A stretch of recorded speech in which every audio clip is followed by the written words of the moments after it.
প্রধানমন্ত্রী কিছু সিদ্ধান্ত নিচ্ছেন, দৈনন্দিন কিছু কর্মকাণ্ড করছেন, তিনি বিভিন্ন জায়গাতে যাচ্ছেন, বিভিন্ন জনপ্রিয় কাজকর্ম করে যাচ্ছেন। এতে করে আমাদের রাষ্ট্রের, সরকারের, দেশের মানুষের যে মৌলিক কোনো পরিবর্তন হচ্ছে না।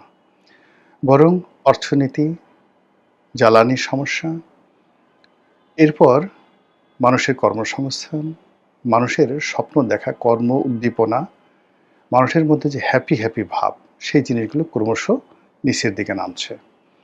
অন্যদিকে গ্লোবাল পার্সপেক্টিভে বৈশ্বিক যে প্রেক্ষাপট, সেই প্রেক্ষাপটে বাংলাদেশের পাসপোর্টের মর্যাদা কমছে, বাংলাদেশিদের কাজের সুযোগ কমে যাচ্ছে, বিদেশের মাটিতে বাংলাদেশের যে ভাবমূর্তি এবং যে সকল গ্রেডিং রয়েছে, ঋণ দেওয়ার ক্ষেত্রে গ্রেডিং রয়েছে, ভিসা পাওয়ার ক্ষেত্রে গ্রেডিং রয়েছে, তারপর পাওনা পরিশোধের ক্ষেত্রে যে গ্রেডিংগুলো রয়েছে, এই সবগুলো গ্রেডিংয়ে বাংলাদেশ ক্রমশ নিচের দিকে যাচ্ছে। দুর্নীতি বলেন, তারপরে ঋণের যে ভার, দেশি ঋণ এবং বিদেশি ঋণ, তো এই মৌলিক যে জায়গাগুলো রয়েছে, সেই জায়গাগুলোতে না বিএনপি, না জামাত, না এনসিপি, তাদের কারোরই কোনো মাথা ব্যথা নেই।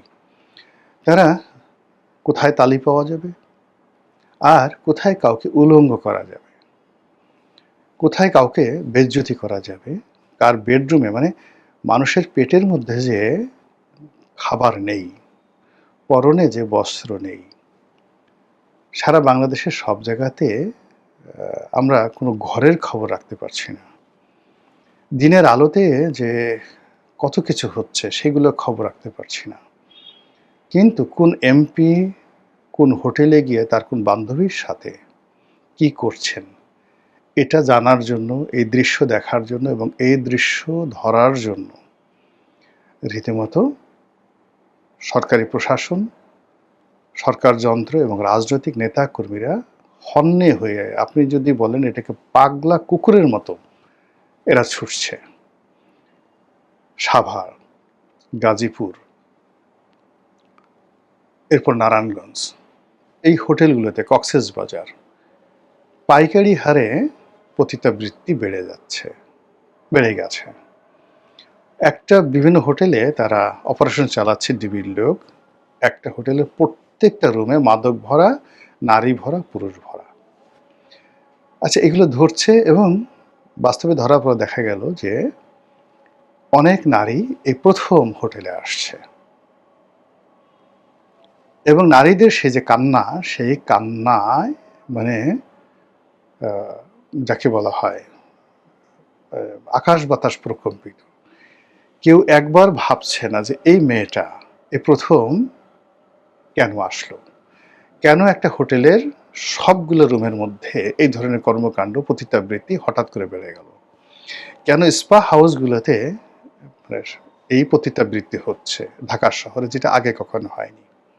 মূল কারণ অভাব, চাকরি নেই, ঘরে খাবার নেই, নারী ঘরে যে শিশুটা রেখে আসছে তার দুধ নেই, ফলে সে দেহ বিক্রি করে তাকে তার সন্তানের খুন্দিবৃত্তি তাকে পূর্ণ করতে হচ্ছে। স্বামী অসুস্থ, হাসপাতালে ক্যান্সার রোগের চিকিৎসা, গত মাসে চাকরি হারিয়েছে, চাকরি হারানোর পর সে স্ট্রোক করেছে, ঘরে খাবার নেই। এই নারী দেহ বিক্রি করার জন্য রাস্তায় বের হয়েছে। খুঁজে গিয়ে দেখেন, প্রত্যেকটা পতিতালয়ের ইতিহাস গিয়ে দেখেন, কেউ ঢং করে সং করে এই অপকর্ম করতে আসে না। ২ নম্বর হলো, যে সমস্ত ছেলেরা এখানে যাচ্ছে, এই যৌনতার জন্য যাচ্ছে, তারা স্বাভাবিক অবস্থায় কেউ যৌনতাতে যায় না। ফ্রাস্ট্রেশন, বাড়ির টাকা চুরি করে, ঘরের অশান্তি দূর করার জন্য এই পাল্লা দিয়ে একটা তরুণ সম্প্রদায়, বিপদগামী একটা শ্রেণী, মানে একটা সমাজে যখন সবচেয়ে পচন শুরু হয়ে যায়, অভাব শুরু হয়ে যায়, তখন সেখানে পতিতাবৃত্তি শুরু হয়ে যায়।